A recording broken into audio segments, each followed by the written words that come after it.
গেল বছর বন্যায় ক্ষতিগ্রস্ত জামালপুর সদর উপজেলার তুলসীরচর ইউনিয়নের গড়ামারা এলাকায় ব্রহ্মপুত্র নদে জিও ব্যাগ দিয়ে বাঁধ রক্ষার কাজ শুরু করেছে পানি উন্নয়ন বোর্ড। এতে দুটি প্রকল্পে মোট ব্যয় ধরা হয়েছে 1,52 লাখ টাকা। তবে কাজের মান নিয়ে প্রশ্ন তুলেছে স্থানীয়রা। শুধু মানই নয়, রয়েছে ধীরগতিতে কাজ করার অভিযোগও। পানি উন্নয়ন বোর্ড বলছে দুটি প্রকল্পের মাঝে একটির কাজ শেষ এবং অপরটি শেষের দিকে। জামালপুর থেকে রোকনুজ্জামান রোকনের তথ্য ভিডিও চিত্রে বিস্তারিত জানাচ্ছেন ফারুক শিমুল। গেল বছর বন্যায় উজান থেকে নেমে আসা পাহাড়ি ঢল ও অব্যাহত বর্ষণে জামালপুর জেলার 7টি উপজেলাতেই বন্যা ও ভাঙন দেখা দেয়। এতে বেশ কিছু স্থানে রাস্তাঘাট ও বাঁধসহ অনেক কিছুই নদীগর্ভে বিলীন হয়ে গেছে।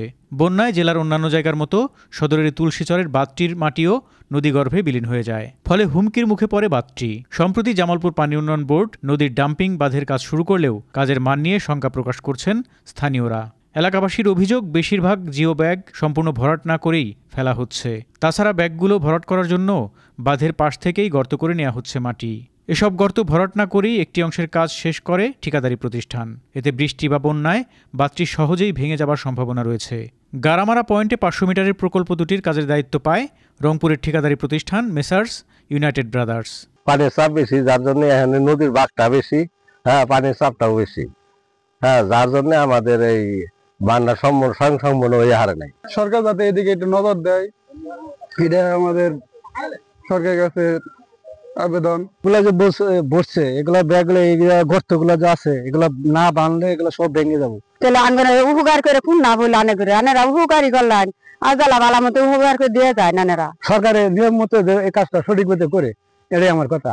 তবে স্থানীয়দের শঙ্কা উড়িয়ে দিয়ে কাজের মান ঠিক রেখে যথাসময়ে কাজ শেষ করার আশ্বাস দিলেন পাবর এই কর্মকর্তা। এখানে কিছু একটা গর্তের অংশটুকু বাকি আছে, ওটা আমরা ফিল আপ করার অলরেডি আমরা ডিরেকশন দিয়েছি ঠিকাদারি প্রতিষ্ঠানকে, ওরা ফিল আপ করে দিবে। আর এই কাজটা এখনো চলমান আছে, এখনো পুরোপুরি শেষ হয় নাই।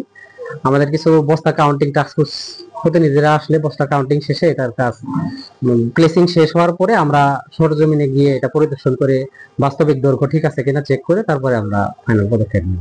কাজের গুণগত মান ঠিক রেখে আগামী বন্যার আগেই কাজটি শেষ করবে পানি উন্নয়ন বোর্ড, এমনটাই প্রত্যাশা এলাকাবাসীর। ফারুক শিমুল, আনন্দ টিভি, ন্যাশনাল ডেস্ক।